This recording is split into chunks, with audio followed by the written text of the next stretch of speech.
What is Hey, going on? hi, everybody. What's up? Welcome What's up?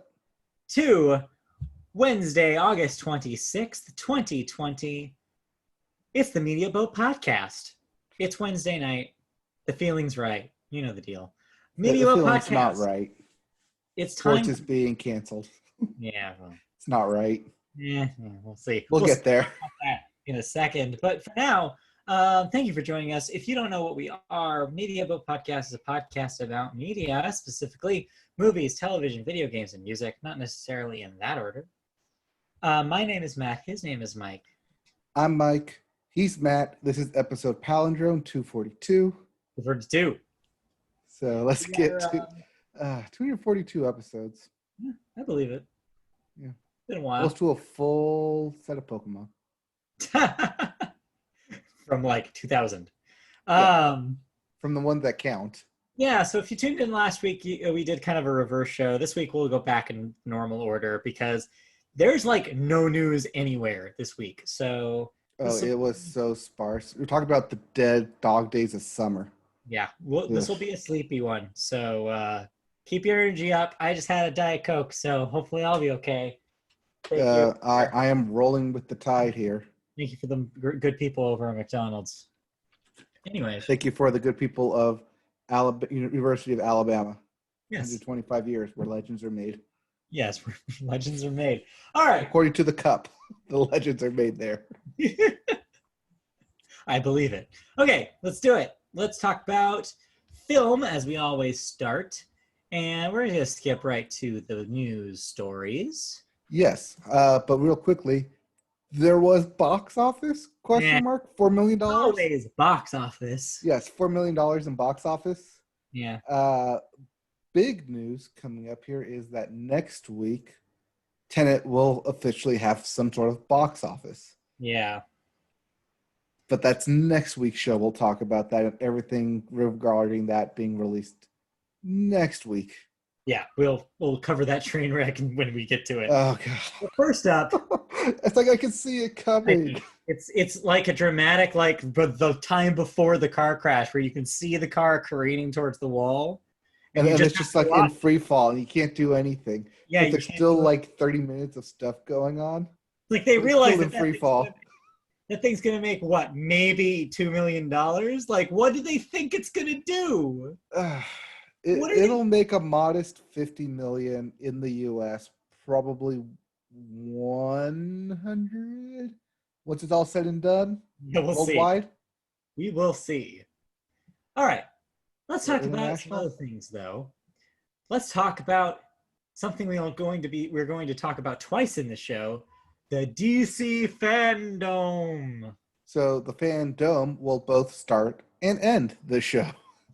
Yeah, the fandom. If you haven't been keeping track of this, I think we brought it up briefly. We brought it up last week, and Um, then like 2 weeks prior when it was announced. is DC Comics big like Comic Con Virtual parallel home tour.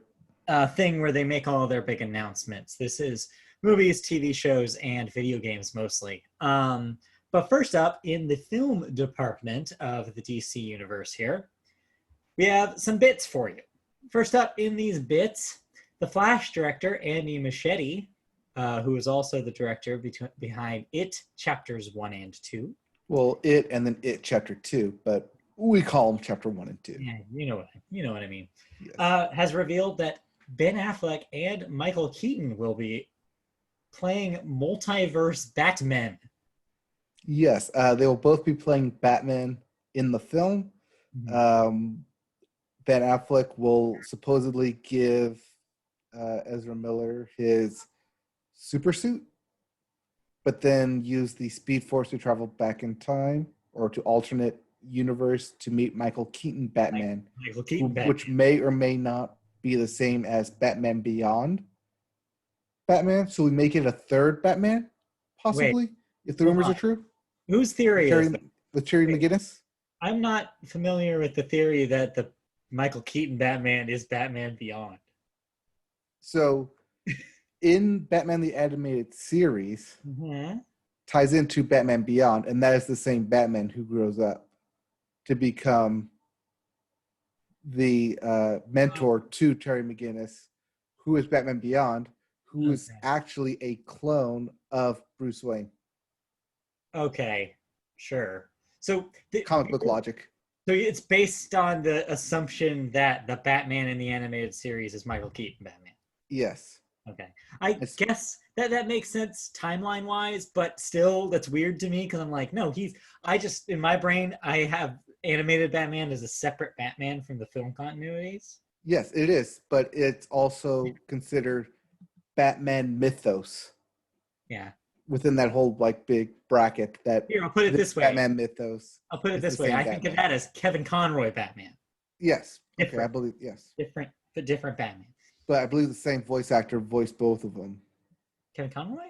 Maybe. Beyond? No. Because Beyond, he was a much younger character. No. See, in Beyond, there was an older Bruce Wayne who mentored Terry McGinnis. Yes. You're right. Never mind. Anyways, we're getting into the yes. Batman lore here. Batman lore. All right, let's continue with the DC fandom bits here. James Gunn has revealed behind the scenes and the first trailer for his new Suicide Squad movie. Suicide Squad 2, you could call it. The Suicide Squad? Or drop the. Yeah, you don't need the. Just Suicide Squad. It'll make $1 billion. Oh no! Siri thought I was asking about suicide. And so it pulled up the Wikipedia article for suicide. Like a how-to article or prevention? I just exited it because before Siri starts calling numbers for me. Don't be concerned. I'm fine.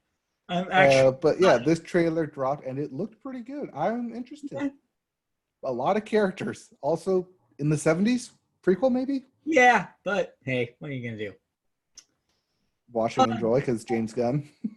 Dwayne "The Rock" Johnson showed up to reveal the teaser trailer and concept art for Black Adam and revealed several characters for the Justice Society. Yeah, that is a concept art teaser trailer. Yeah. Where there's nothing a shot of this film, but they showed off what the concept art would look like and gave the basic backstory to Black Adam. Okay. Possible? Yeah, we'll see. Real quickly, I don't have it written down here, but they did also announce Shazam 2. Oh boy. As well, and then gave a title for that, except it was a terrible title, and that's why I'm forgetting what it is. That's why you don't remember. Yep. But I just know that Shazam and Black Adam are basically connected. Okay. Next up, Matt Reeves' first trailer for The Batman premiered, and yeah, the internet freaked out because Robert Pattinson and his Hot Topic eyeliner and the whole 9 yards. Just everybody was way into the Pattinson. Everyone was gushing over it. It was like 2006 again. It looks all right. 2008. Yeah, whenever that was. My thing is I was kind of hoping for maybe a different tone this time, seeing as we've had so many dark brooding Batman takes that I was kind of like, hey, maybe let's pep this one up a little. But this might be a different, like maybe leaning into a different kind of version of that, and it might be okay.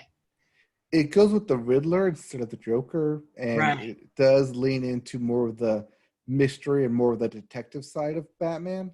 So it could be interesting. Yeah, which could be good, and I trust Matt Reeves. I think this might be okay. Yep. Paul Dano will be playing the Riddler, and based off his voice only in the trailer, I am kind of sold on it. It works. Also, just sold on Matt Reeves in general. Well, I know. You don't need to tell me that. Yes, I don't need to. 204. I'm telling you the audience there of this show. Next up, speaking of directors, James Wan shared insight into his Aquaman 2.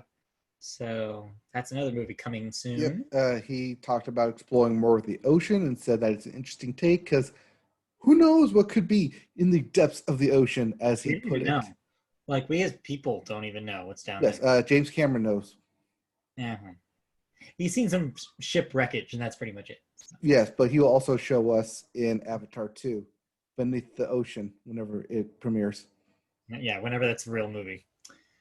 And next up, Wonder Woman 84, since it's still not out, dropped a new trailer and a new look at Chitara. Yeah, I believe this is the final look. It Also, has to be, right? This has been sitting on a shelf. yeah, that's what I'm saying. That's why they showed more of it. Yeah. To try and get people to, poke and go see it. Yeah. Poor. Putting that cat's animations to work with Chitara, to which everyone started saying, "Ooh, will there be a butthole cut?" Cats is also from Warner Brothers, which is also Wonder Woman 1984. Yeah, I'm gonna go with no. Yeah, and I don't think James Corden is in this one either. That we know of. We know of. Lastly in this DC fandom bits here, they described exactly how the Justice League Snyder Cut is going to happen on HBO Max. It's going to be released in 4 one-hour chunks, which they call episodes, but I'm going to call them chunks, in 2021. So this seems weird, except I did some homework that I didn't even realize was homework until just now. Last night, I was looking through HBO Max, and I've seen they already do this for especially long content on HBO Max. I don't know why, but they do. Like, if you go through the film section, they have separated things that are one thing into part 1 and 2 in a lot of cases. Like, look at this yourself. What? It's weird. Like HBO movies and stuff, they'll have already part 1 and 2'd them. So this is not new. Apparently, this is just HBO Max's approach to, I guess, appear that their content is more digestible. That's my best guess, at least. Or maybe to not overload certain servers. Yeah, or maybe it's a size limit thing. Yeah, like whatever it is, I think it's interesting because it does definitely make somebody be more likely to click on it and be like, yeah, I'm going to watch part 1 tonight and watch part 2 tomorrow, instead of the 4-hour experience that the Snyder Cut is going to be if you watch it all the way through. Like, or you could watch the 2.5 hour that it currently is. But apparently, in 2016, they shot an extra, at minimum, 90 minutes of unused footage. Who is going to watch all of this in one sitting? Who's going to do that to themselves?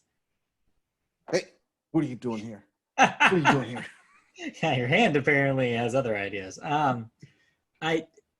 That's too long. It's too much movie, especially for Justice League. Yeah. Like, who cares? More backstories. Yeah. All right. Also, they're spending like $20 million plus on it. It's so dumb. Why bother at this point? The fans demand the Snyder Cut, just like the fans demanded the butthole cut. Well, the fans will go back into the dome for the time being. We'll come back and open the dome again later in the show. But for now, let's jump comic franchises and talk about Spider-Man for a little bit. Why don't we? Yeah, so Spider-Man's over at Sony. Yeah, and Olivia Wilde, of all people. Yes, that Olivia Wilde, Mark. Has closed a deal to direct and develop a secret Marvel film project revolving around a female character in the universe. The film will be penned by Katie Silverman, and Amy Pascal will produce. Rachel O'Connor will executive produce. The three are working on a Christmas buddy film at Universal right now that they hope to complete prior to starting this upcoming project. This marks the second film based around a female character in Sony's universe of Marvel characters to land a director after S.J. Clarkson was tapped to direct a Madame Web movie. Sony is also developing Black Cat and Silver Sable movies and is clearly making the effort to diversify their Spider universe. So while the title has not been named, everyone is heavily suggesting that it will be a Spider-Woman film. So I'm not super well versed on the Spider-Man mythos. Super well Spider-Versed, yes. Spider-Woman, the same character as the Spider-Gwen that's in... Two different characters. Okay. Then maybe... Okay. Then maybe they should make a movie from her. She's already introduced in the Spider-Verse movie. A Spider-Gwen movie? That would make some sense. But see, Spider-Gwen is a part of the multiverse, which is a part of the animated verse that they have. Oh, are you currently. saying that's exclusive for the... I'm saying that's probably an exclusive. So Kevin Conroy Batman is a... No. Okay, well, regardless, yeah, I don't know enough about these characters to know who they're working on, but... Rumor I saw, and heavy rumor, because nowhere did I see this except speculation of internet fanboys, saying that Tobey Maguire, if they are doing a Spider-Woman, would have to return because he would pass on the mantle to a Spider-Woman, according to the comic books. Okay. Sure, maybe. I mean, he's old enough for the role. I mean, it would be a nice little tie-in nod catch-up. Yeah. Why not? Yeah. All right. But hey, female directors, all-female led team. That's cool. They seem to be making more of an effort than like... I like that Sony's taking these chances on new properties. Yeah, that could... And giving people proper voices. Yeah. All right. Movies. Did you watch any movies this week? New 2020 movies? Ooh. This would be a big NO, I believe. Yeah, I got nothing. Yeah. Ivan, the one and only Ivan on Disney Plus, about the gorilla and Bryan Cranston. Did not watch it. No, but that's out. Didn't watch it though. Other than that, no. All right, then let's move on. I did watch Birds of Prey. Well, that's from last year. That's from this year. What? That's February of this year. Oh, my brain hurts. Okay, so you did watch a movie from 2020. Yes. Okay. That was February of this year. Harley Quinn, The Fabulous Emancipation of Harley Quinn, Birds of Prey. Right. Yes. It's on HBO Max. It was like their movie of the week. I was like, oh, hey, I haven't seen this film. Let me watch it. It has I have a lot of issues with it. Yeah. Namely, the voice of God, ultimate narration, followed by hold up, rewind it, let's catch you up. Yeah. Now let's move forward. Wait, let's move forward, backwards. Now let's move forward. I need to tell you about this backstory. Catch up. Now let's move forward. Also, Harley Quinn's voice of God constantly, even when she's not in the scene, and even when she is in the scene. It's chaotic. Too much style? I think so. Yeah. It weirdly does work at a certain level, but it is also at times sensory overload. Yeah. With said style. Hard to find a perfect balance between doing all that, especially when you move forwards and backwards constantly, or rather backwards and forwards. Yeah. I think it's definitely worth at least checking out. I had a fun time watching it, but you will probably get narrative whiplash. Just saying. The favorite kind. Well, I guess it's better than Iron Man 2 whiplash. Ugh. Your not favorite kind. No. All right. Anything else before we move on? Nope. I'm good to move on to television. All right. Unless you watched anything. No. We are all good to start on television, and we always start television with the Sports Corner, and what a day in sports. So let's get to not today, and then everything that happened today. All right, so let's start from the top here. First up, in baseball coronavirus update news, the New York Mets have canceled games after 2 players tested positive for the virus. That was on Friday or Saturday, I believe. Right, Friday, and then they had to cancel Saturday games, who they would play against the Pittsburgh Pirates, who are, as I have found out, the worst team in baseball. Because no longer the worst team in baseball, the Anaheim Angels have reached 10 games. Like I said, we're not the worst. We're the second worst. It's key. It's key. But... And then today happened. Yeah, but then kind of every sports story kind of got eclipsed by what's happening in the NBA today. So explain from the top here. We have like one thing that's, I think, unrelated, but then the rest seems to be. Oh, no, it's related. Okay. So, Matt's favorite player to say, Oh boy. Giannis Antetokounmpo, Oh, yeah. What he said. won the NBA Defensive Player of the Year award. Okay. That was on over the weekend, I think, or Monday, Tuesday, whatever. Happy I day. forgot. Draft lottery happened this on Thursday as well for the NBA. But like I said, everything got eclipsed by the start of today. Yeah. Because as Game 5 was Lakers had Kobe Day. They had wore Black Mamba jerseys, and then they scored 80 points in the first half. But we don't really care about that anymore. Because then the next day, the Clippers did the exact same thing and scored 150 points. And as of today, Wednesday, we don't even care about that anymore. Because as of 5 hours ago, so earlier today, on Wednesday, August 26th, I kind of want to point the date out because it might be important later. Yeah, watching this tomorrow or listening to this next week. The Milwaukee Bucks were supposed to play the Orlando Magic in Game 5 of the NBA playoffs. Yeah. Well, the Milwaukee Bucks decided to not show up for the game. Yes. They showed up, but they didn't come out for practice, and they didn't come out for the start of the game, thus resulting in basically them boycotting the game. So, I want to real briefly say, it's not really a boycott if it's the players doing it. It's a protest. Yes. It could also be read, since they are employees of the league, as a strike. Mm-hmm. So, boycott's maybe not, boycott's not the term that I think we should use. They called it a boycott on the game. It's not a boycott, because boycotts are something that a consumer does to a product or a brand. Well, they are doing something to a brand. Yes, but they are employees of that brand, so it's different. Yes, it is a strike. It's a strike. It's a strike. It's a protest.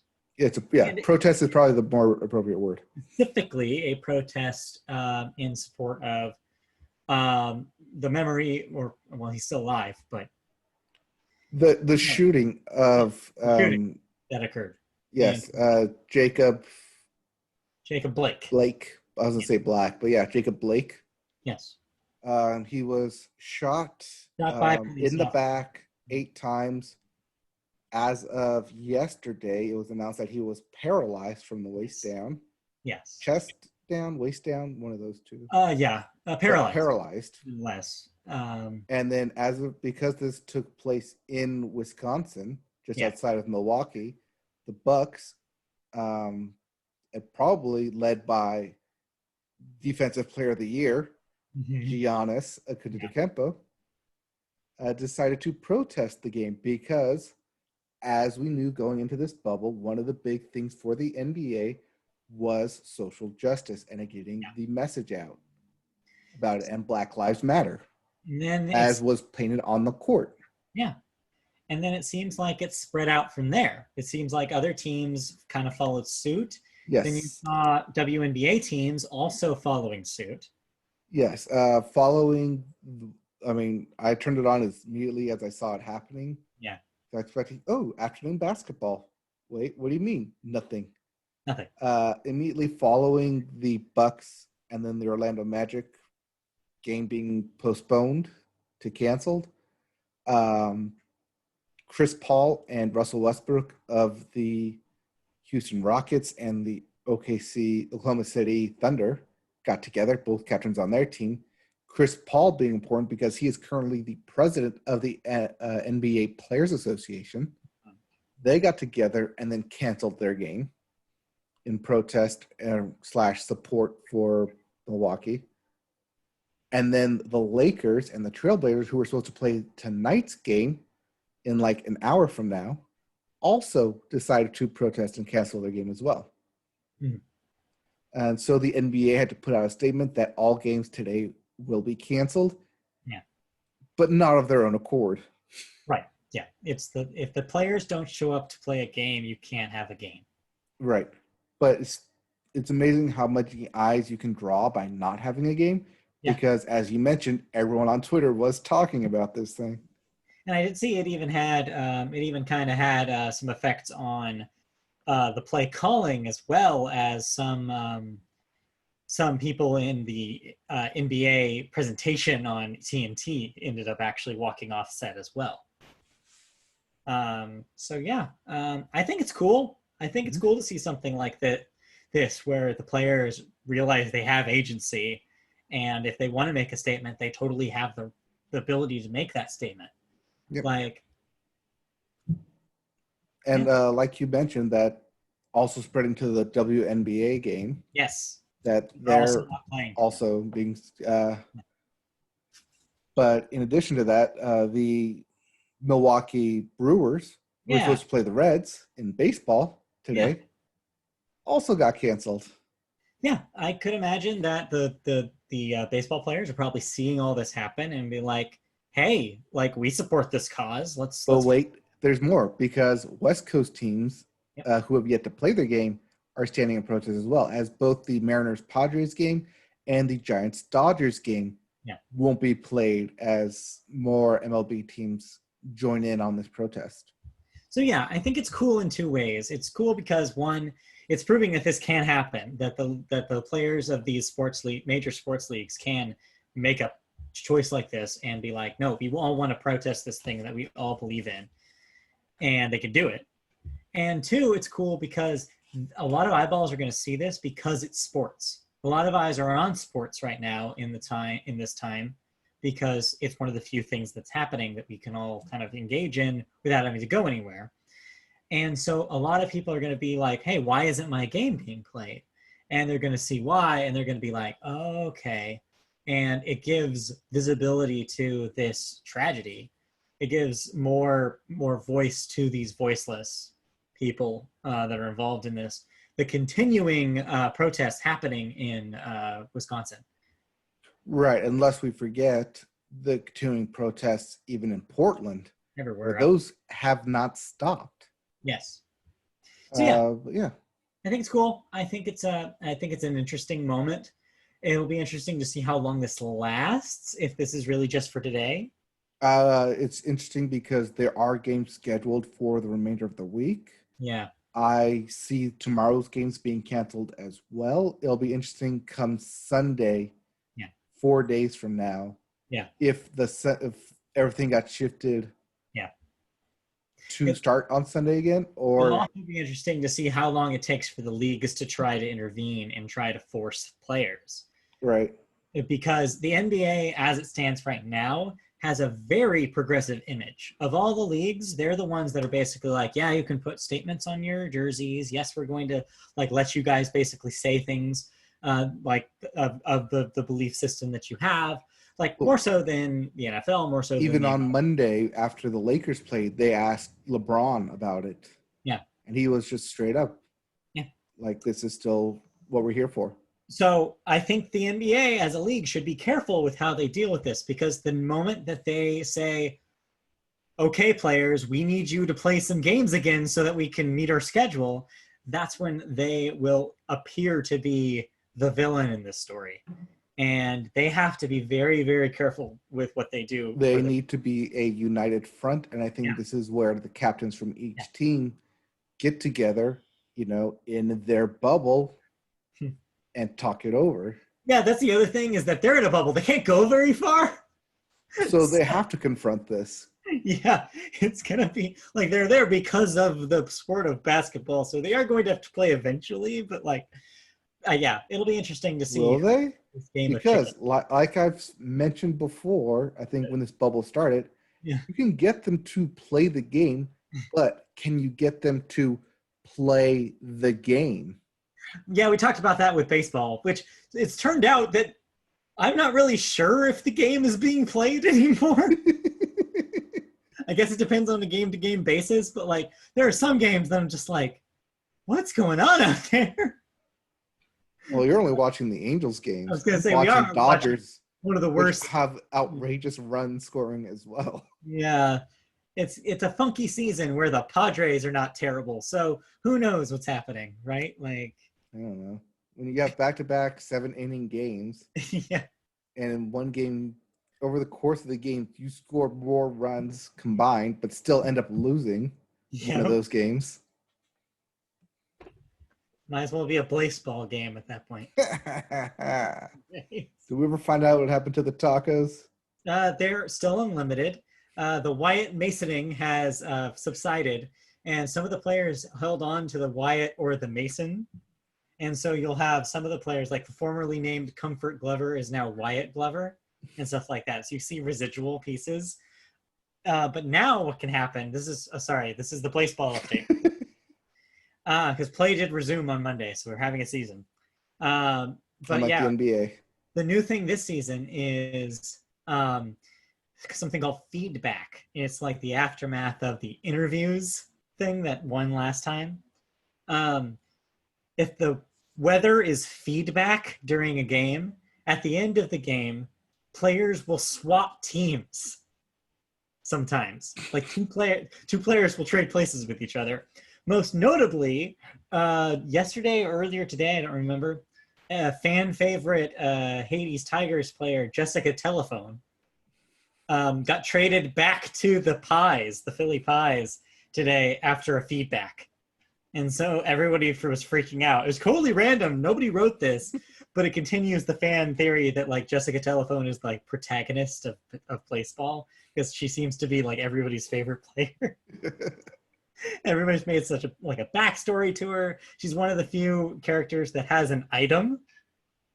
Her bat, which I believe is called the dial tone. You can look all of this up. This is all happening. Baseball is an amazing world. So yeah, it's continues to be bizarre, but games are being played. The tacos are not the worst in the league right now, which is okay. The Hawaii Fridays had an interesting game yesterday or Monday, where they won 23-8.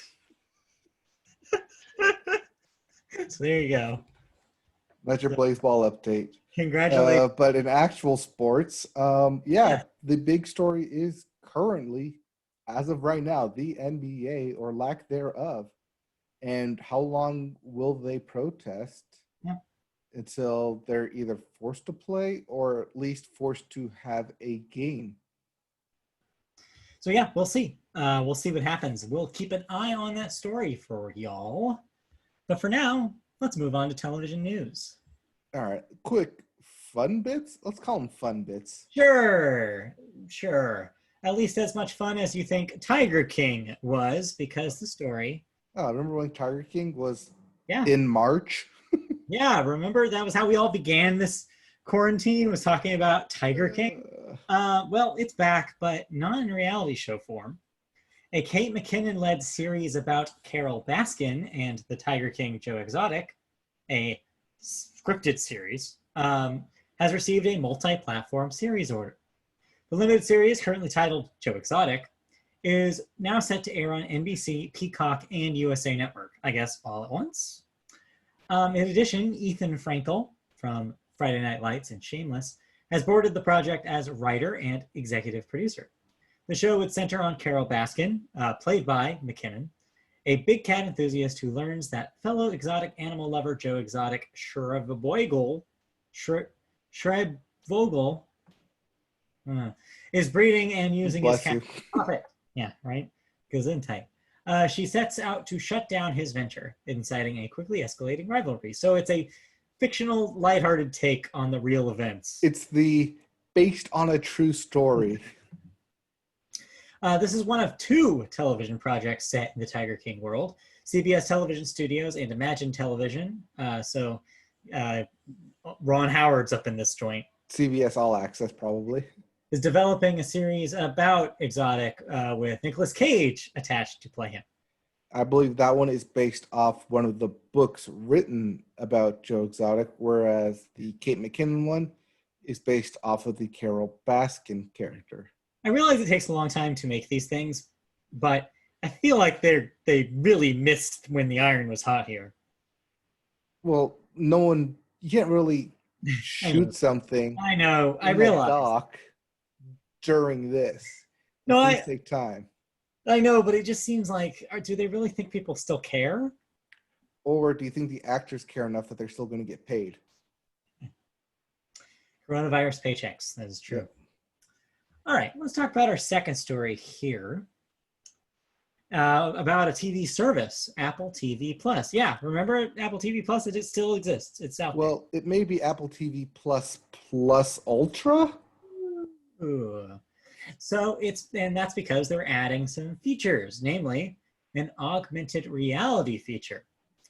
In the new feature, elements of a TV show, like characters or objects, would be displayed on a viewer's phone or tablet and integrated into the surrounding environment. For example, someone watching a moonwalking scene in the Apple show For All Mankind might be able to see a lunar rover on their device's display, seemingly perched atop their living room coffee table. The option would serve as bonus content, akin to the director commentary or trailer that accompany a movie download, and would be accessed from Apple's TV app on the iPhone or iPad. The AR feature is expected to debut next year, ahead of an Apple headset in 2022 that will be built around augmented and virtual reality. So this is supposed to happen this year, but pandemic happened, and so everything got shifted out 1 year. Yeah. Are we interested in AR stuff, extra TV services? I think there's potential. I feel like we've tried this before with several things. I think there's potential for this to be cool, but you have to have a really cool thing because otherwise it sounds really gimmicky. So fun fact, because I have some weird knowledge about Apple products, the iPad Pro that is currently available actually is the first Apple product that has this AR technology already built into its camera. The iPhones will get it next year, as this mentioned, and that headset will also have this interface. But if you want a product, if you want to future-proof yourself and get ready, you could buy an iPad Pro right now and it has this camera in it. That being said, there's nothing out there really that supports it, except for what Apple's already doing. So yeah, it makes sense that they would be like, oh, let's put in some ties in our app for stuff that you watch on the Apple TV Plus, because otherwise it just sounds like this thing that you're going to like know that your phone or tablet can do and that you're never going to use. I know there was a TV show a while back. I want to say it was J.J. Abrams, not Lost, but something of that sort, where they would throw in clues throughout each episode. And if like you went to a website or you went and called something app related, that it would give you bonus content and materials. But it was like always reading and not necessarily stuff to watch. But also it was also bonus features or like backstories related to the show and to the characters. Yeah. Yeah. And there's been like, I think there's that. And then there's also like, remember like 5 or 6 years ago when everything was about second to screen experiences? Yes. Or like you would like have an app that would be like, oh, learn more about the thing you're watching. Amazon Prime Video did a little bit about this, where it's X-ray with its X-ray feature.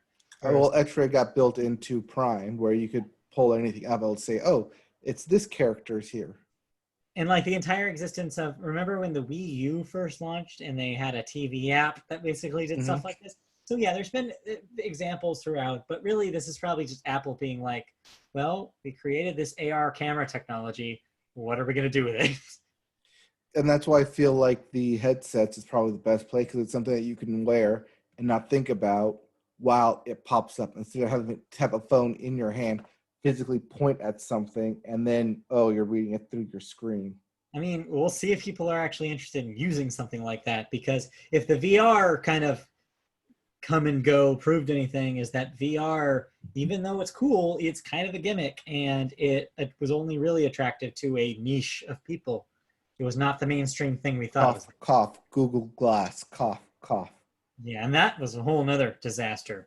So yeah, I don't know. We'll see if this goes anywhere, but it'll be neat if you have an Apple product. Yes, but anything with an Apple logo sells. So, as their $1 trillion value, or $2 trillion value now. You mean the economy?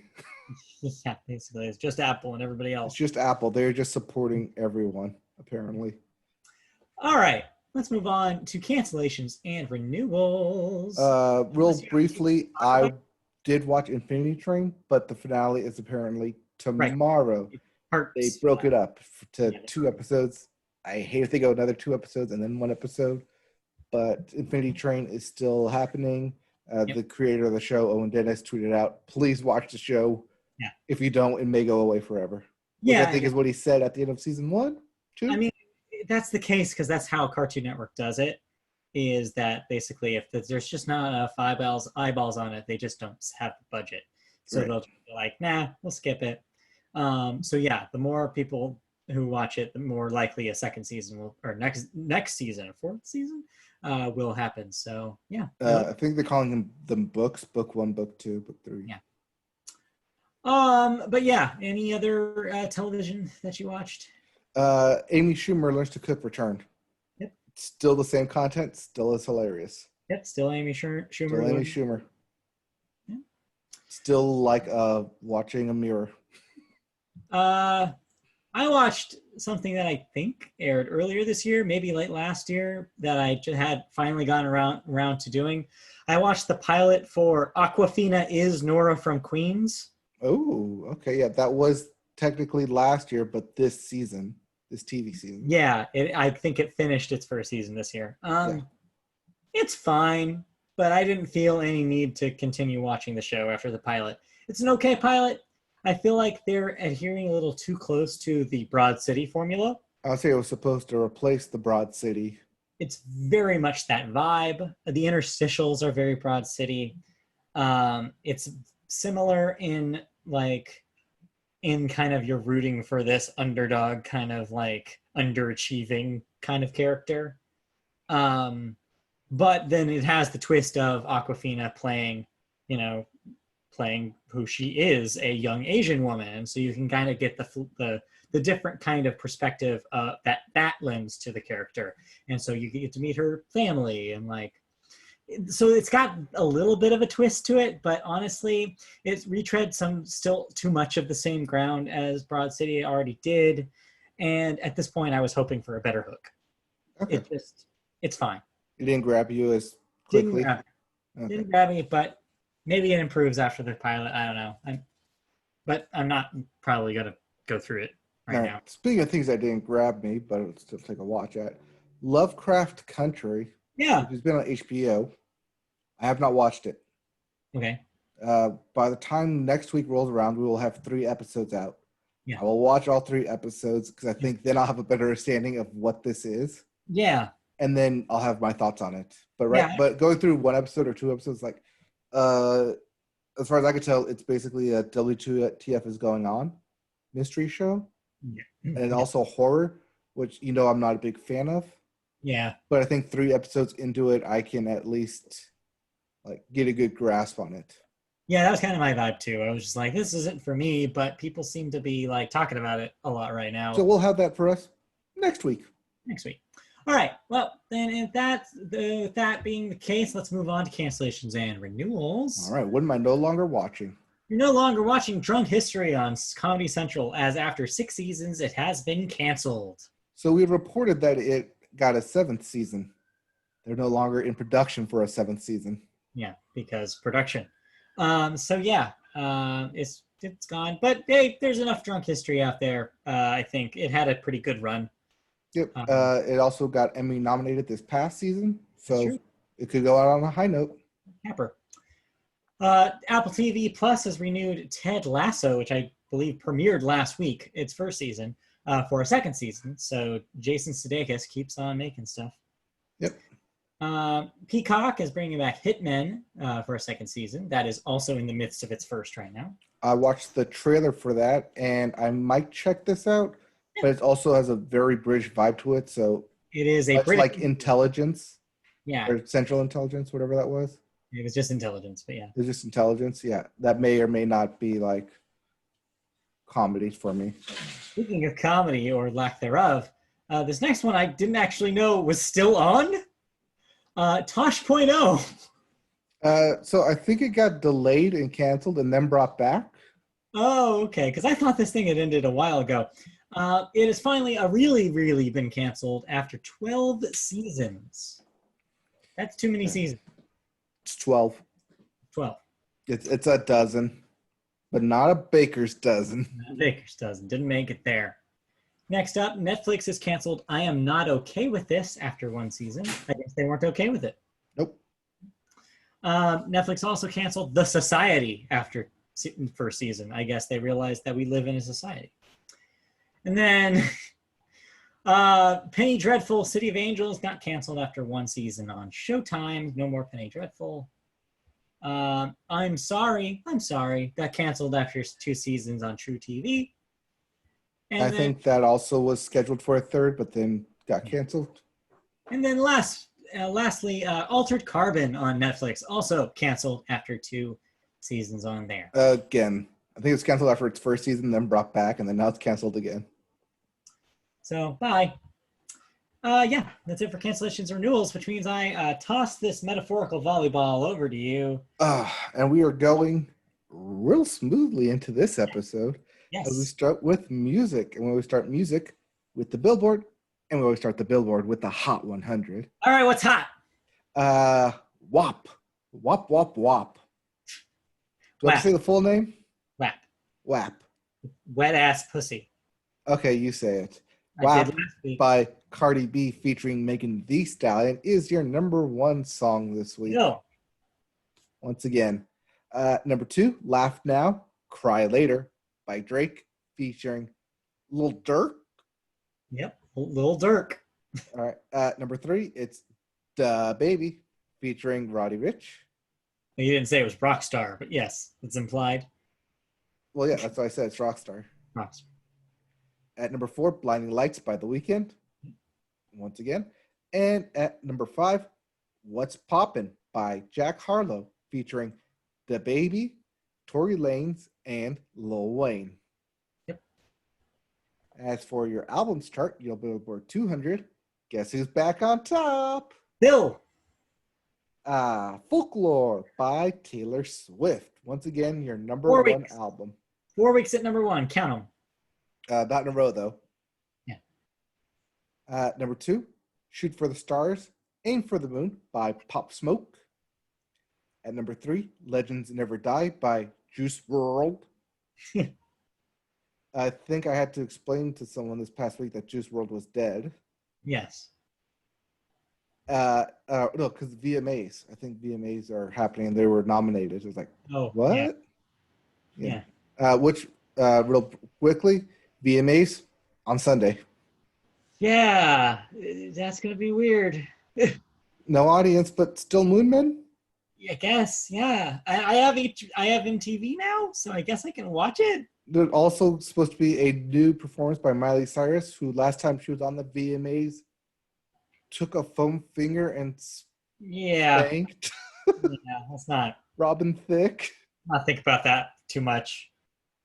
Let's put that in the memory banks. Lock it away. That was 10 years ago, I think. 10 years ago. Roughly. I don't know. Anyway. At number 4, Rich Slave by Young Dolph. Yeah, that's a name. And at number 5, rounding out your top 5 here, Hamilton, an American musical by the original Broadway cast. Get back at the top 5 after being pushed out briefly.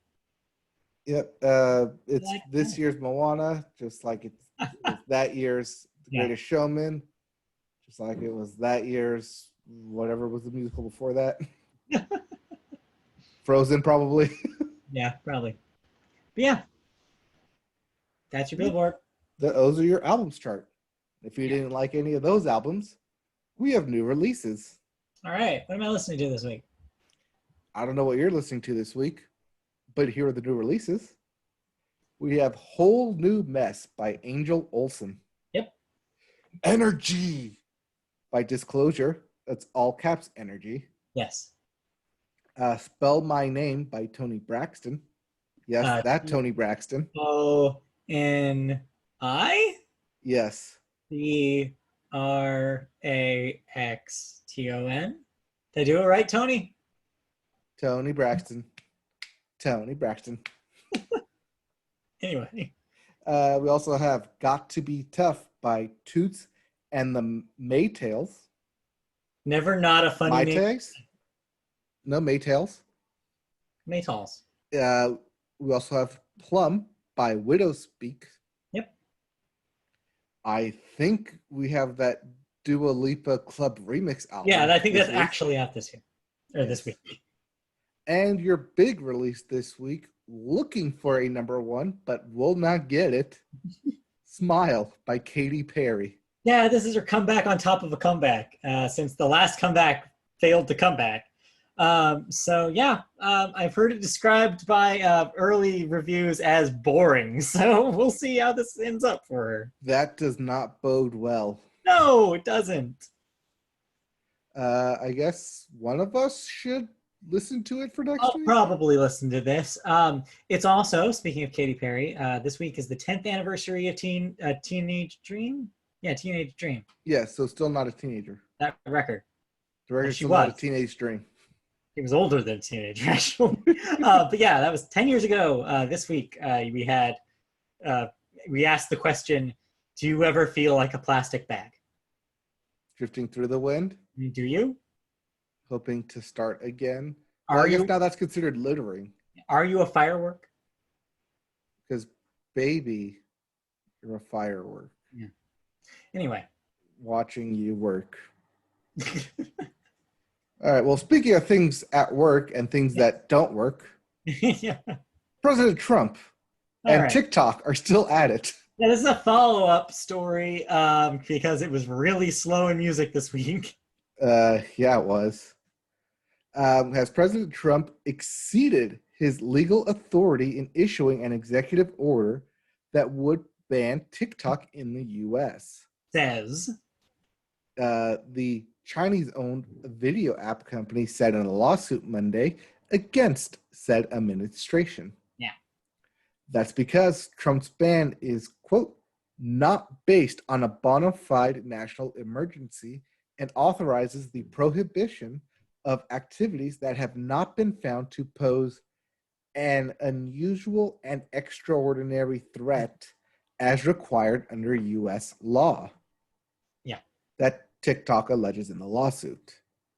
They also argued that Trump falsely invoked national security concerns as a pretext for furthering the president's broader campaign of anti-China rhetoric in the run-up to the U.S. election, and that his actions against the app company were heavily politicized. Now, I'm no politician here yet, but this does have a very similar ringing endorsement to the previous election 2 years ago about a caravan coming through the U.S. around the same time, and it was declared a national emergency. I'm not saying either are related. I'm just saying they have very striking similarities. I mean, okay, so here's my feeling about this thing is TikTok, what they're saying here is what everybody was thinking this whole time. It's like, you know, like even if it's like their data, using data, of course they are. Every app uses data. And two, like it's not a big political emergency. So yeah, they're right. I mean, yeah, say what you will, like about it being a Chinese app. Like there are some legitimate concerns about China's access to our technology. There have been stories over the last few years about them heavily borrowing from U.S. Tech companies through sometimes illicit means. So there is established fact that some Chinese companies have been taking advantage of our data, of our technology. That being said, though, the president, even if that was the case here with TikTok, which it doesn't seem like it is, that still the president doesn't have the authority to do this because it's not actually ranking that high on the emergency scale. So they're right in that way. So yeah, I'm kind of like of the opinion that I don't think we should completely write this off. But that being said, as you mentioned, it does follow suit with everything else this president has done, where he dredges something up very specific and says he's going to do something about it because of a very specific political means. We're seeing it with the election office right now. It's the same thing. He does this every single thing. Right, but don't you remember that Article 2 gives him unlimited powers that no one has ever seen before? Something like And that that. we've had 44 presidents who have had Article 2 under them, And yet here we go. and yet never seen this before.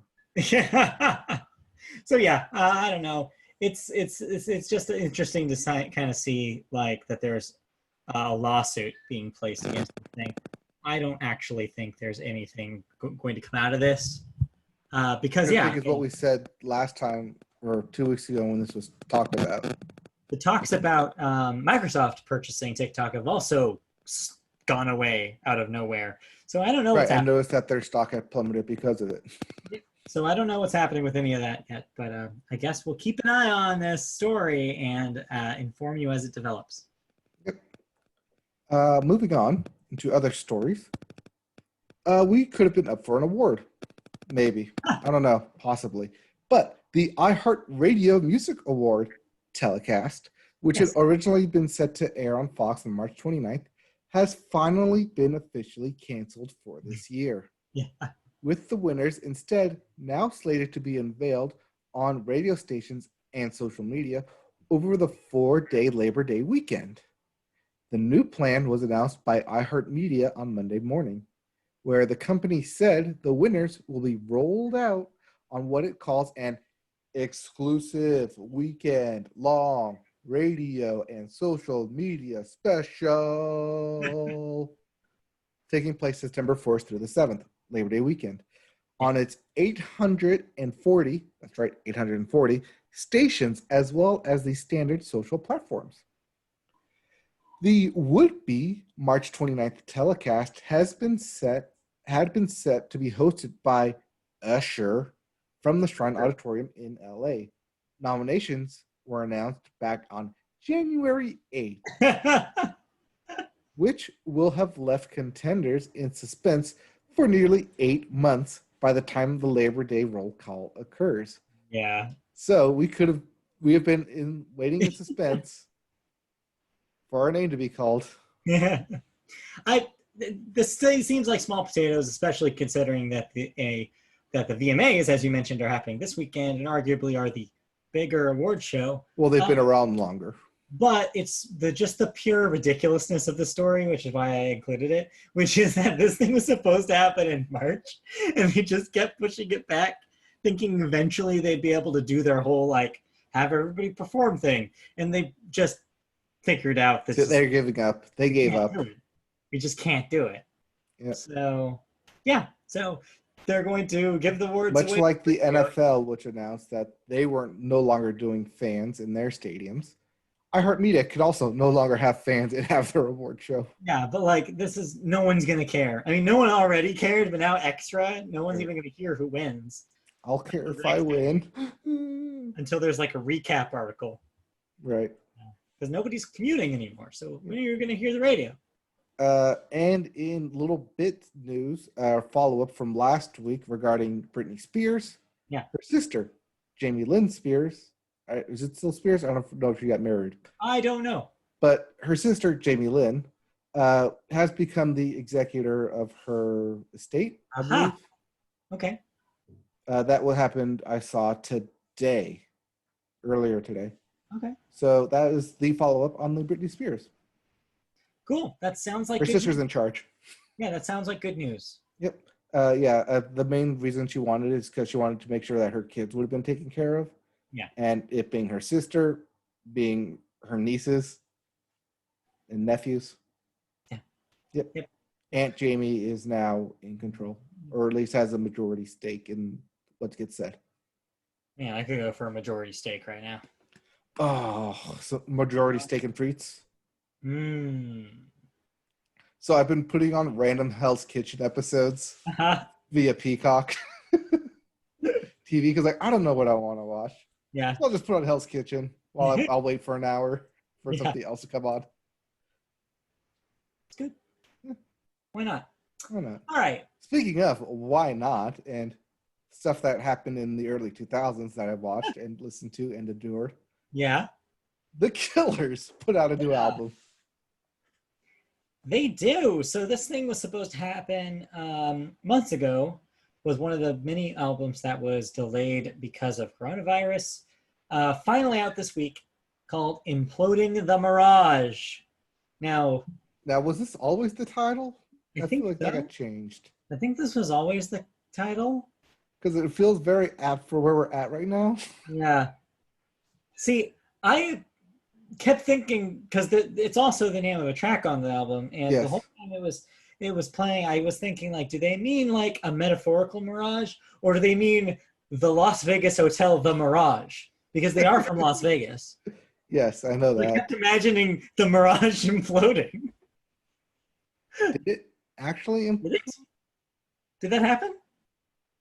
implode? I believe it did and made room for the aria So maybe that's what they are. Maybe that's actually what they're because the talking about. Bellagio, the Mirage, and the MGM Grand, but the Bellagio and the MGM Grand are still there, but the Mirage I think is Mirage. not because yeah, I or is think it, the Mirage did get imploded for the aria. or is it there and it's just a mirage? Uh, I don't think so. Anyway, so Imploding the Mirage. This is a Killers record. They put out several since their heyday in the early 2000s. What do you think about this one? I think the Mirage is still there actually. So it has not imploded. No, it still says you can go visit the Mirage. Okay, then But it is right next to. Oh, it's on the other side by Treasure Island. in that case, does Brandon Flowers know something we don't? Quite possibly, I've always thought that of him. maybe. Anyways, Anyways, what do you think about the record Imploding the Garage? The Garage? imploding the garage, Mirage. the barrage. Tell me how you thought what you thought about this. I was confused Okay. because it made me think that I was in high school again. And this was the first Killers record album coming out, Hot Fuzz. Because Hot Fuss. Hot yes, Fuzz. I said Hot Fuss. The movie. Not the film Hot Fuzz. Yeah, different. Yes, two different things. But it eerily evoked the same type of melody and sound writing. And it was like, is this an eight? Because at first I thought it was an 80s kickback to like, would I text you? Yeah, you said you got Depeche Mode. Depeche Mode, yes. I was listening to It, Garbage. which are there. No, not Garbage, but Depeche Mode. I was like, this is 80s vibe. No, wait. Yeah. It's just Hot Fuss all over again. So that's the thing, is that they've always kind of been kind of 80s. Like even their debut, even their first couple records had that kind of vibe to them with the synths. And then what kind of happened in the mid period of their career, when I stopped caring, was they got like more of it into like an 80s classic rock kind of thing. They got really into Springsteen for a while. And I think what's happening in this record is that they've finally combined those two things. Friend of the show, Christy, actually sent me this text this morning after she had finally gotten around to reading it here. Yeah, it took her so long. Listening to it. She said, started the new Killers this morning. This is my shit. I love Bruce and any band who can do dancey Springsteen. So that's how she kind of put it. Is like, it's very Bruce Springsteen, but yeah, you do get that 80s Depeche Mode style kind of synthiness too, and that pop kind of angle to it. But the one thing that I was really thinking about this thing is that it doesn't feel like a record released in the quarantine times. Mm-hmm. You can definitely tell this was all recorded beforehand, because it feels like something that they were going to do arena tours with, because almost every song is big, bombastic, huge, arena-filling. Yep. Every song I want to get up and dance and move. Yeah. I want to be around people listening to this thing. Yeah. And so it's, in a way, it's kind of the opposite of what we've been seeing in a lot of this quarantine, of these quarantine albums like Taylor Swift's Folklore, that are very internal and very like... Right, but don't forget, we started this year with Dua Lipa's album, which was in itself a big dance party album. Yeah, 2020 is going to be interesting, because we're going to be able to kind of categorize the records that were like written during and written before, because you can definitely see a huge difference with where they are at energy-wise and content-wise. But yeah, I think a lot of people are calling this thing a return to form, and I tend to agree. like you said, it does actually, it's the first album from them in a while that's made me think, oh yeah, remember when we liked the Killers? And that's not to say that their stuff has been bad. Like, it's just that they kind of got into a little bit of a creative zone that they couldn't come out of until recently. And so this is them kind of rewriting, like, no, we're the Killers again, the ones you remember, but it's still different enough where it's not just 10 tracks of Mr. Brightside. I'm just glad that they figured out that they were they were human and not dancer. Finally. Yeah, if you liked their album Sam's Town and Read My Mind. Yeah, it's very much that song. It's pretty much that. And coming at it, what was that, 14 years later? Yeah. Brandon Flowers, yes, that Brandon Flowers can still not like this. Not football player. Not the football player Brandon Flowers. Very different guy. Yeah. Was he the reason we started saying that? Not that Brandon Flowers. Yeah, that's the reason why I started. That's the reason why we say not that person. Not that Brandon, because every time I'd see him on a football game, they're like, "Oh, it's Brandon Flowers, not that Brandon Flowers." Yes, and I think that started everything else. That we go, oh, not that person. Well, no, it was. I think we did that for a while early on with Michael B. Jordan too. Maybe. Hey, because Brandon Flowers was before Michael B. Jordan. What do you think Michael C. Jordan is doing right now? He's on the Rams. I know that. What about Michael D. Jordan? The D League. I think he's in Europe playing basketball. There you go. Anyway, so listen to anything else this week, or just the Killers? Just the Killers, because I tried to look for that Dua Lipa album, couldn't find it. Got pushed, but yeah, this week. Just some quick hits. I listened to a bunch of other stuff too. I listened to the new No Joy record, Motherhood. It's good shoegazy kind of pop.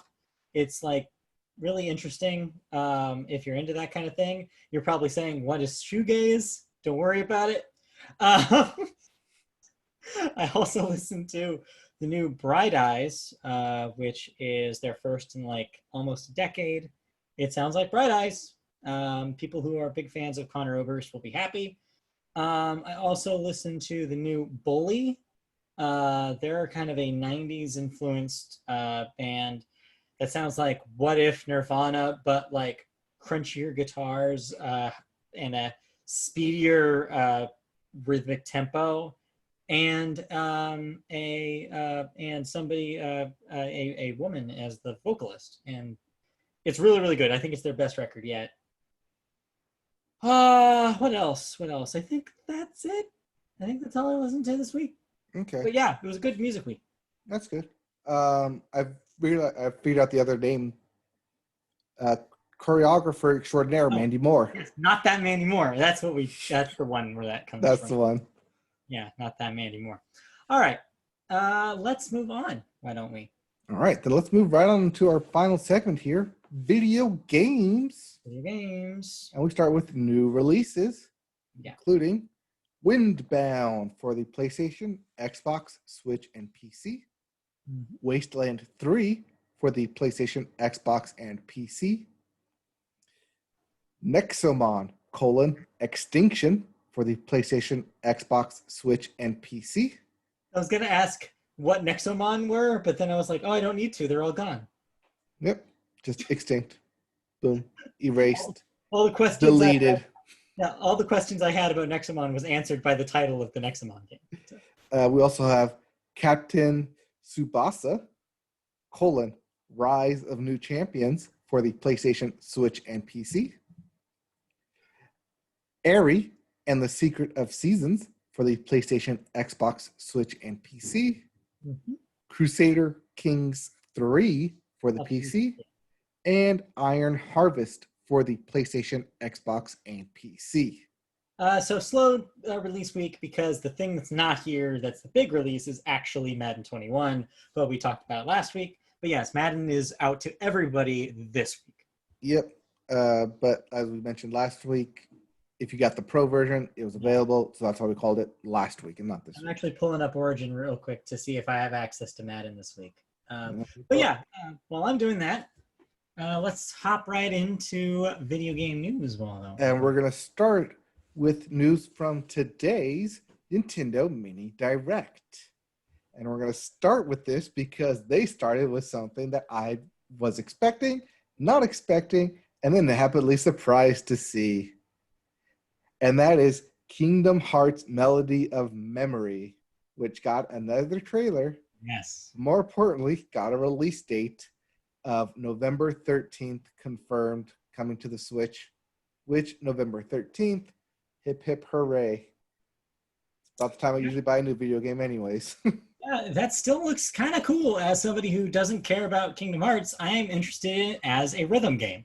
So, As someone who thoroughly enjoys the music of Kingdom Hearts and rhythm games, yeah. so much so that I downloaded a rhythm game this week, I am very happy for this. I will not, it says it's for the Xbox and PlayStation as well, but I'll be getting it for the Switch so I can just play it constantly, hook my Bluetooth up to it so I can just listen to the music constantly, because the music is one of the best things about Kingdom Hearts. So much so that they've had 3 concerts specifically for the music. So, real quick. So I do actually have access to Madden 21, except for one thing. My EA Origin free trial ends today. So you're going to be playing that when we're done. So yeah, it looks like I have a trial that I can play today. Although I don't know if I'll still count as of 9 p.m. tonight. Okay. I mean, apparently it goes live. Oh, that's right. Wait, because Thursday. No, sorry, 9 p.m. tomorrow. So actually, maybe I don't have access to this. It says get the game, but I don't know whether this. Right, it'll be 9 p.m. tomorrow is Thursday 9 o'clock release. Yeah, let's see. Try it for 10 hours. Let's see what happens. Download with Origin. Oh, you might just be access to the demo then. Yeah, I mean, hey, it's something. Okay, Oh, it's something. geez, it's going to be 33 gigs. I have to delete Flight Simulator. All right. So no. No, I've been meaning to uninstall Flight Simulator. Okay, so yes. All right. Meanwhile, other news on the Nintendo Mini Direct, which was filled with rhythm games up front, include Harmonix Fuser, which is coming to Switch, and Puyo Puyo Tetris 2, coming in December 8th. I'm kind of curious about Harmonix Fuser. Yeah, I've seen a lot of like here and there footage of Fuser, and it looks rad. It looks like a DJ game mixed with like a mixing experience mixed with a video game, and it seems like really neat. So yeah, it's on everything. It's going to come to consoles, PC, and Switch. So I will definitely be trying that out come November. Yeah, we'll be looking forward to that come November then. Yeah. And there were other games for the Mini Direct, but they're all third-party games, which will be coming to multi-consoles.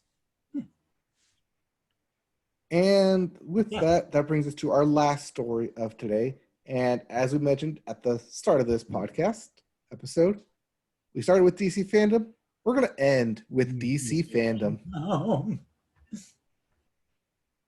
As Suicide Squad, Kill the Justice League has been announced at DC fandom. You can either play it solo with AI taking up the other squad members, or team up with 3 of your friends for a 4-player co-op adventure. If you're playing single player, you can switch between the different Suicide Squad members at any time you want during the game. You're never locked to a single character. I assume this will be similar to the Final Fantasy VII, where you can hot swap to any character at any time. The game is due to arrive in 2022 for consoles that have yet to be officially released, the PS5 and Xbox Series X, as well as the PC. But that wasn't the only game, as Warner Brothers announced a new Batman game officially titled Batman: Gotham Knights. Yes. Where creative director Patrick Redding and senior producer Fleur Marty say that Gotham Knights features a whole host of playable characters. Well, we also know those playable characters will have every chance to work together in co-op play, which was briefly demonstrated in the gameplay with some slick-looking co-op takedowns between Batgirl and Robin. The trailer revealed a 2021 release window. Unlike Suicide Squad, this also appears on current-gen systems. Mm-hmm. Between these two games, I am looking forward to probably Arkham Knights more than Suicide Squad. Gotham Knights. Yeah, Gotham Knights. Arkham Knight was a previous game. Arkham Knight was the Batman Arkham Knight, which started the PS4 cycle. So this is really confusing that they announced both of these games at the same time because Gotham Knights is it Rocksteady? So okay, this is the thing. So Rocksteady is making the Suicide Squad game. So the Suicide Squad game will be in the Arkham universe set up in those Batman games that Rocksteady made. Okay. Weirdly enough, Gotham Knights, even though you would think that the Batman game would follow the Batman continuity, does not. Is its own thing. Even though the name Gotham Knights implies it's related to Arkham Knight, it is not. So that is its own thing because Rocksteady is not working on that. Rocksteady is very they try to make sure you know which ones they worked on, which ones they don't. Even Arkham Origins, which is technically part of that original franchise, is not a Rocksteady game. And so at the time, if you did interviews with Rocksteady, they would refer to their games as like, oh, well, if you look at the Arkham trilogy, which is just to them, Arkham Asylum, City, and Night. They don't count Origins because they didn't make it. You see this? The floodgates of confusion opening up. So yeah, this is really confusing that we're seeing both of these games. It's also really confusing because both of these games are co-op, and both of these games have games as service kind of tie-ins with them. Mm-hmm. They both, to continue the trend of 2020, they both want to be your next service game, like a Destiny. Right, season passes. They want to keep going. There's going to be numbers when you hit people, the whole thing. Every game is becoming that game. I'm not liking it. My wallet is not liking it. This is what's going to get me to not play video games anymore. If our experience with Avengers last week was any indication, this is not the future we want. Wait, can we just jump to that then? Because I played some more Avengers this past weekend. Why'd you play more of it? Because I got access to it again and I didn't finish it. All right, so did you get to the more open worldy part? Yes, I got to the open war room part. Yeah. And so I started playing through all the war room stuff. And then it got to the point where it wanted me to play as other characters. But I had Ms. Marvel Kamala Khan already high level, so I'll just main her. Yeah. And then I completely ignored the other characters. And I think that's going to be an issue if it doesn't force you to play as other characters and level them up, that you'll get so used to one character that you will easily forget the other 5. Yeah. Because it forced me to play one round as Hulk, and I was like, I'm so weak. Poor, stop it. Even though you can play every situation as any of the characters, I just never really wanted to outside of doing things in the situation room. Right. I've heard that from other people who have played it as well, where they're just like, why give me the option when you can only really focus your loot on one character? Because then you're going to get so ahead that you're never going to want to play anybody else. Mm-hmm. Yeah, it's a weird design choice. Yep. Other than that, I guess we're in thoughts now, right? Yeah, we kind of transferred to thoughts. Yeah. Well, then I've been playing a new game, a game that came out last week that we noted on the podcast I would probably end up buying and playing. That served as a dual birthday present, PGA, golf thing, whatever. Getting the thumbs up in the background there. Yeah. Formerly of the Golf Club, but officially titled PGA 2K21. Yeah. So as I mentioned, for longtime listeners of the podcast, back when we started doing these quarantine editions, I had bought a game on sale, The Golf Club 2, for Yeah. $4. Yes. And basically was reintroduced to playing golf games on a console. So when the new game came around and was announced and was officially sponsored by the PGA with all its ads and official sponsors and things, I was like, okay, I'm going to be interested in this game. And so I bought it, played it, and I'm pretty sure I can say I'm pretty hooked on it because I played about 4 rounds on it, and the controls are very similar. It's very easy to hit. It's very easy. You can put it on easy mode and have fun with it. You could also crank up the experience and have fun with it. There's also a good feature of created courses from other people, like have been in past games.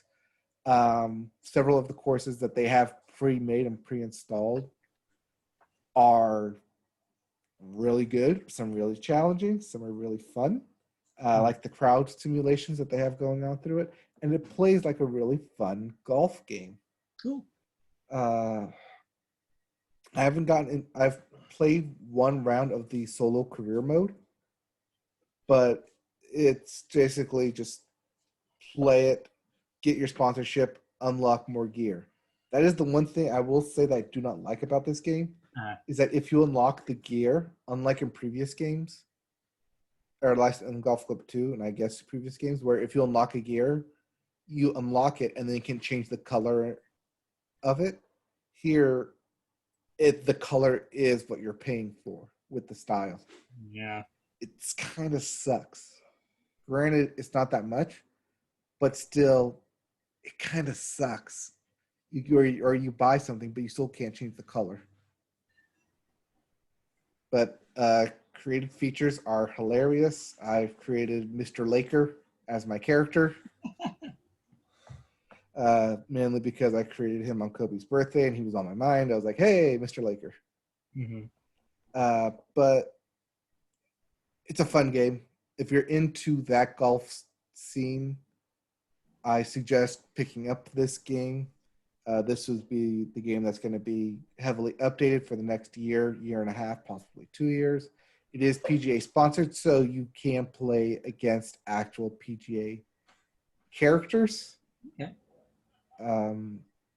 It looks fun. It plays fun. This will probably consume most of, if not all, the rest of my year as a couch co-op game. No, that's great. Yep. I'm glad the golf Any game. other thoughts to it? No, I've only played the 1 round. So all right, we're playing more tonight. Gotta jump into it for sure. It's a lot of fun though. Definitely. There's a lot of levels, like Mike said, it's really like customizable. So if you want it to be easy, you can make it easier. If you want it to be more of a sim, you can really like ratchet that up. So I mean, like compared to the golf club game that we had been playing, which it's kind of just like, really tough. No matter how you spin it, this one's a lot more playable. And you can kind of ease into it more. So I like that element for sure. Yeah, the mode that we're playing on right now is a lot easier than would be like the no hints, all go nose drag type of play. But will help us to ease into it, much like when we played Everybody's Golf, or we kind of mastered the lower levels before we just started playing championship tees, tiny cups, everything, because we were so good at it. Yeah. I think that's the same thing here, where ask me again in a month and we'll be like experts on it by then. Yeah. Or maybe 2 weeks. I don't know. Depends how much time we play on it. Exactly. Give me 1 weekend. You'll get your 1 weekend this weekend. Yeah. All right, cool. Well, it's going to be a sports couple weeks here because, I'm downloading that thing and it doesn't say I can't play it. So in 10 minutes, I'm going to find out. All right. But so cool. That sounds good. Anything else before we wrap up the show? Nope. I think the next game I know I'm buying is Kingdom Hearts Melody of Memory. Like I said, I'm still up in the air on, right now, I'm up in the air on actually buying Marvel Avengers. Yeah, maybe don't. Because I don't like the season pass element of it. Yeah. And I just don't like that. I mean, I like the concept. I don't like the mechanic they're putting it in. Yeah. But we'll see. I mean, if it goes on sale in like a month, I'll probably pick it up. It's got to be like a good sale. Yeah, we'll see. We'll see. All right. Okay, well, that will do it then for this edition of the Media Boat Podcast. Thank you all for joining us. We will be back next week for another episode. If you want to see us in recorded video form, you can go to our YouTube channel. Just search YouTube for Media Boat Podcast, and you'll find our page. Go there to find our archived versions of our podcasts, as well as streaming videos. I took some time off of the Destiny streams, but I might get back into that soon. You can also see us occasionally streaming other things, like maybe some golf. Who knows? If I do, I will be streaming on Twitch instead of YouTube because that's currently what's hooked up to the Xbox. I bought it for Xbox. Credentials are, yeah. Yeah. Yeah, we'll see. Then you can also catch us in traditional audio form on podcast services such as Apple Podcasts. Just search Media Boat Podcast to find us there. On social media, we're at Media Boat Cast on Twitter, Facebook. Search Media Boat Podcast. You may find us. You can also find us on the website where our writing is. MediaBoatPodcast.com is where you can find that and more.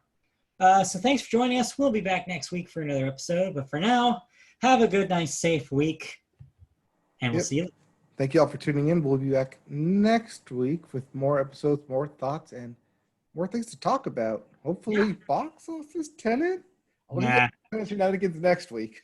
Yeah. Okay, bye. All right, bye.